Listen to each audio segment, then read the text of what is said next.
Olá, muito boa tarde. Ler em tempo de férias, um hábito de muitas pessoas que raramente passa pelos livros da Bíblia. Diante dessa possibilidade, pode ser oportuno perguntar, e por que não? A resposta vamos pedir aos convidados do programa Eclésia, o padre Armindo Vaz, professor de Sagrada Escritura na Faculdade de Teologia da Universidade Católica Portuguesa, e Frei José Nunes, professor de Teologia na mesma faculdade. Boa tarde. Antes de mais, e obrigado por estarem neste programa. Padre Armindo, ler a Bíblia nas férias pode ser uma possibilidade? Ou pode ter sido, não é? É uma ótima das muitas opções que nós temos de leitura para as férias do verão. Realmente, as razões são muitas. E uma das principais é o facto de a Bíblia ser o clássico da literatura ocidental. A Bíblia é o nosso clássico. Não é um livro que se lê em celebrações, em ambiente religioso, ou só nesse ambiente? Lê-se nesses ambientes, claramente, mas não só. Ela é um clássico da literatura universal. O professor Frederico Lourenço, na sua ótima tradução da Odisseia de Homero, começa a introdução a esse texto desta maneira. A Odisseia de Homero é, depois da Bíblia, o livro que mais influenciou a cultura ocidental. Mas depois da Bíblia. Depois da Bíblia. A Bíblia é, sem dúvida, o grande código da literatura, da cultura ocidental em geral. De facto, à Bíblia foram beber todos os grandes inspiradores da vida e dos grandes movimentos intelectuais e sociais do Ocidente.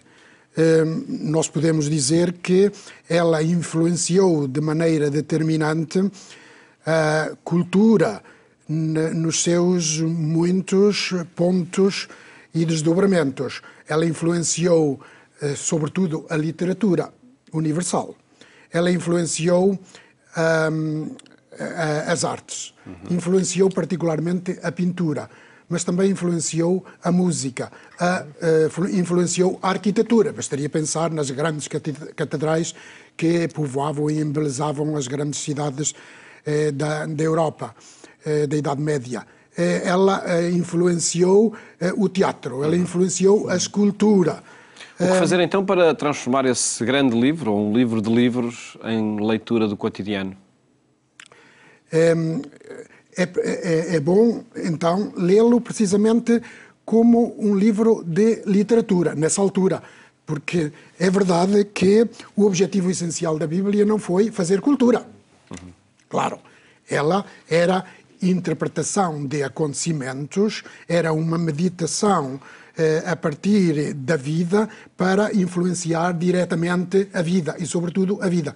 A Bíblia não foi escrita para fazer ciência, para fazer geografia, para fazer história, nem para fazer cultura. O certo é que ela fez cultura. Fez cultura ao longo de séculos. E nós devemos dizer que se estima que nos países do sul da Europa mais de 75% dos bens culturais são de origem religiosa, logo influenciados pelos textos bíblicos. Aliás, as paredes dos nossos museus ficariam quase despidas se de repente fossem despojadas das obras de arte que ilustram, interpretam ou referem temas bíblicos. Realmente, à medida que se foram esvaziando as igrejas, foram-se enchendo os museus. E o museu tornou-se o último santuário dos agnósticos. Esta é uma frase de Régis Debray, no seu livro famoso Le Nouveau Testament à travers 100 chefs-d'œuvre de la peinture occidentale. Muito registro na pintura, na arquitetura, por certo. Frei José Nunes, como trazer, a partir desta última questão também, como trazer a Bíblia para uma leitura do cotidiano?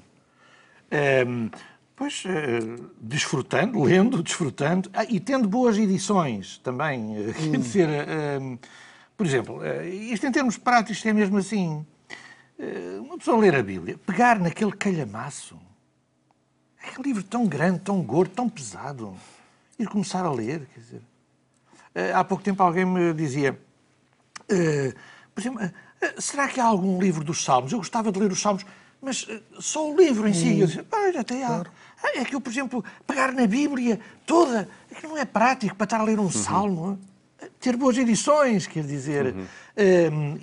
por exemplo, dos Evangelhos a gente já tem livrinhos pequeninos, ou só do Novo Testamento, ou só dos 4 Evangelhos, ou dos 4 Evangelhos com os Atos dos Apóstolos. Quer dizer, ter boas edições fáceis para serem manuseadas, para levar para a praia. É mais prático. Exatamente. Depois, desfrutar disso, quer dizer, de maneira mais ou menos criteriosa, quer dizer, de maneira mais ou menos aprofundada, com mais ou menos sabedoria ou know-how ou técnicas de interpretação do texto, mas isso pode ser feito a muitos níveis.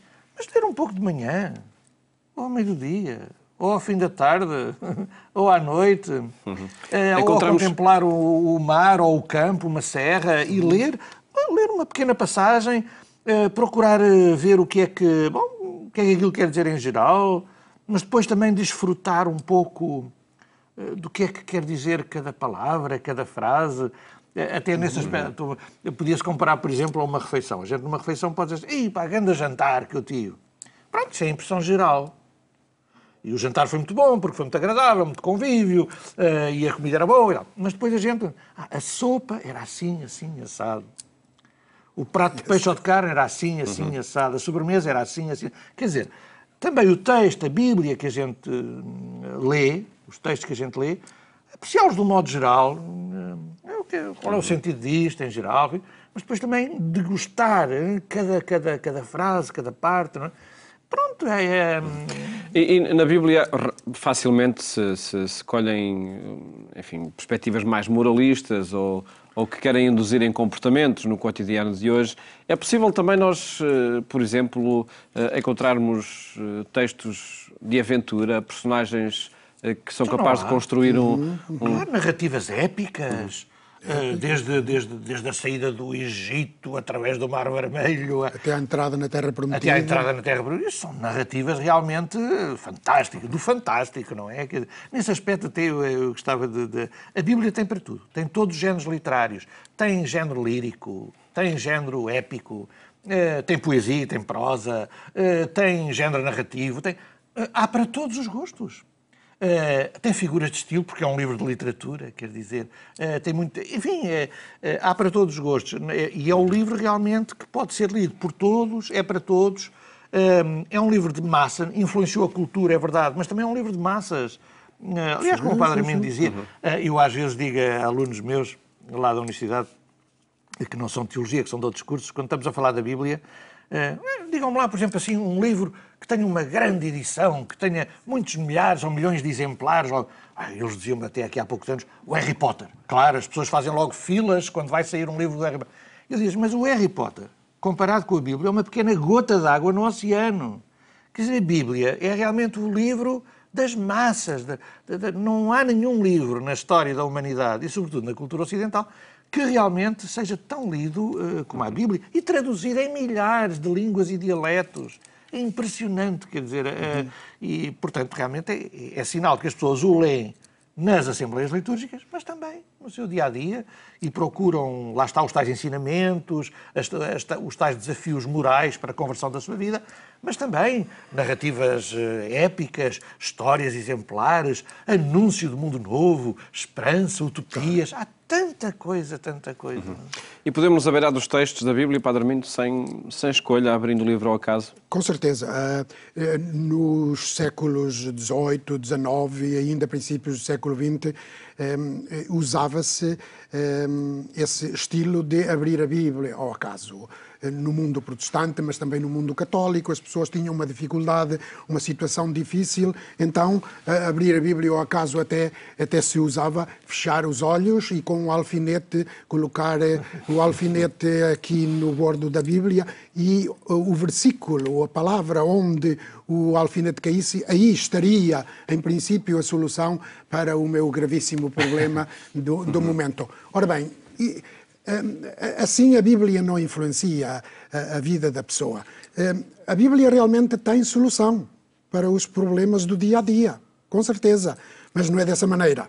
É sendo lida assiduamente, regularmente, com intensidade, de maneira que pouco a pouco ela vai transformando a pessoa, ela vai virando o espírito da pessoa, vai modificando o código genético da pessoa, de tal maneira que a um dado momento o espírito bíblico transforma-se um pouco numa segunda natureza da pessoa. Assim ela influencia a pessoa de tal maneira que depois, quando chega o problema do momento, talvez inesperado, então a pessoa tem recursos para dar uma perspectiva de solução àquele problema que tem.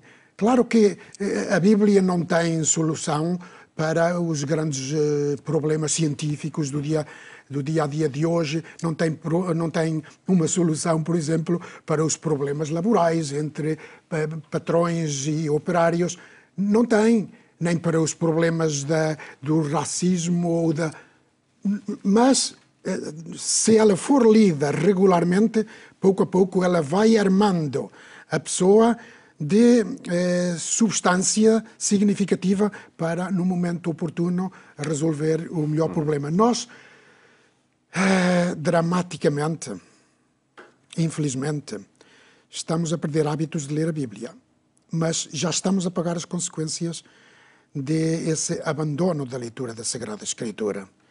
Porque, veja, pouco a pouco as pessoas já não entendem tanto da nossa cultura ocidental, que está, como dizíamos, influenciada pela Bíblia. Houve até partidos políticos que queriam que a Bíblia desaparecesse dos programas do ensino oficial. Ora, isso é autenticamente... É negar a história. Exatamente. Isso é negar a história e a cultura. Deixa-me dizer uma coisa. Tu há bocado, logo no princípio, na primeira intervenção, citaste aí um senhor, Régis Debray. Régis Debray. Ele, sim. Um homem ateu, sim. que andou por guerrilhas e por... Ele, quando foi chamado para colaborar com o governo francês... Exatamente. No tempo do Mitterrand, creio eu. Ele, como Ministro da Educação, ele introduziu o programa do estudo da religião nos liceus, no secundário. Ele é ateu. Ateu. É um homem das guerrilhas da América Latina. Exatamente. Porquê? Porque ele sabe que o fenómeno religioso, e concretamente no mundo ocidental, o cristianismo, a tradição judaico-cristã e a Bíblia, são fundamentais. Não se pode compreender a nossa cultura sem ter a Bíblia presente. E o que o Padre Armindo estava a dizer, eu estava-me a lembrar disto, as pessoas hoje, por falta da leitura, já não sabem certas expressões. Chorar como uma Madalena. De onde é que isso vem? Claro. Aquela pessoa é um lazarento. De onde é que isso vem? Quer dizer, deitar pérolas a porcos. De onde é que isso vem? A nossa linguagem está feita de frases, palavras... Os conceitos, a simbólica, vem da Bíblia. Imagens que vêm da Bíblia. Deixar de ler a Bíblia é, para a nossa cultura, do ponto de vista da cultura, já não estou a falar do religioso. Pois. Para a nossa cultura é simplesmente suicidário.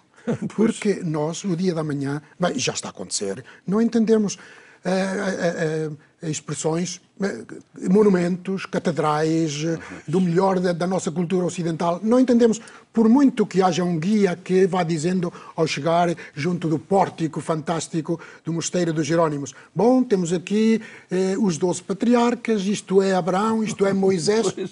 As pessoas não sabem quem são os 12 patriarcas. É escusado. E é escusado também que se ponham a ouvir, por exemplo, o Messias de Handel, não é? Claro que perceberão a beleza da música, mas não entendem o espírito do texto bíblico que deu vida a essa música. O nosso tempo vai avançando e queria-vos pedir um exemplo de um texto, de um acontecimento que seja apresentado pela Bíblia, que tenha inspirado depois não só obras de arte, mas também comportamentos do cotidiano. Sim, nós podíamos então fixar a nossa atenção num texto bem conhecido de todas as pessoas, que é o das bodas de Caná, em que João relata que Jesus foi convidado para uma boda, onde estava também a mãe, e a um dado momento falta o vinho e Jesus transformou seis grandes tinas, talhas de água, em vinho. 6 talhas de água que correspondiam a cerca de 600 litros. Caramba! cerca de 600 litros, pois por cada uma media entre 80 a 120 litros de água, portanto, grosso modo, uns 600 litros de água. Ora bem, este texto, lido simplesmente como um facto acontecido à letra nos seus pormenores, faz pouco sentido. Bodas havia muitas em Israel. E porque é que João ia trazer para o seu precioso Evangelho o relato, a notícia, a informação de uma boda que por acaso até correu mal? Não é? E como é que as pessoas não se iriam prevenir para ter em abastecimento a quantidade de vinho necessário, o vinho suficiente, para que não houvesse ali um desastre, autenticamente um desastre, durante as bodas. Quer dizer, não faz sentido, não é? A alternativa, então, qual é? É ler este texto em profundidade, numa leitura de profundidade que faça uma análise contextualizada do texto, uma análise que o texto pede e confirma. Ou seja, brevemente, que elementos é necessário ter em conta? Ler este texto, como é frequente em João e nos Evangelhos, à luz do Antigo Testamento. Isto é, o texto fala de umas bodas, mas veja que o texto começa dizendo assim: ao terceiro dia celebrava-se uma boda. E alguém pensará, por que o terceiro dia? Pois, mas é que, se nós conhecemos o Antigo Testamento, no livro do Êxodo, onde se descreve a aliança do povo de Israel no Monte Sinai, onde Deus se diz dar os 10 mandamentos ao povo, aí, nesse contexto, diz-se: o Senhor disse a Moisés, vai ter com o povo e diz-lhes que se purifiquem hoje e amanhã. Estejam preparados para o terceiro dia, porque no terceiro dia o Senhor descerá ao monte à vista do povo. E aí se faz a aliança com o povo de Israel. Isto é, quem lesse este relato das bodas de Caná, percebia imediatamente, por esta evocação, que aqui também se vai tratar de umas bodas, de uma aliança. E da aliança do povo de Israel com o seu Deus. É a aliança antiga. Acontece em Caná. A mãe de Jesus estava lá, diz o texto. Claro, a mãe de Jesus pertence à antiga aliança. Ela, porque a nova aliança, o Novo Testamento, será inaugurado por Jesus. Jesus é convidado. Ele não pertence às bodas. Diz o texto que ele é convidado. Ainda não pertencia à antiga aliança. Jesus é só como convidado. Ora bem, no tempo de Jesus, a esposa Israel dava-se muito mal com o seu Deus, o esposo do povo. Dava-se mal, isto é, tinha convertido as bodas, o matrimónio, numa relação vazia, sem conteúdo, sem amor. E por isso é que a mãe de Jesus diz a um dado momento a Jesus: não têm vinho. Isto é, a aliança antiga do povo de Israel com o seu Deus estava vazia. Tinha-se reduzido a instituições, a rituais. Estava vazia de conteúdo, isto é, faltava-lhe amor. Por isso a mãe dizia: não tem vinho. Porque o vinho no Antigo Testamento é símbolo da aliança de Deus com o seu povo, juntamente com o trigo e o azeite. O vinho era o símbolo do amor e da alegria que dava vida ao seu povo.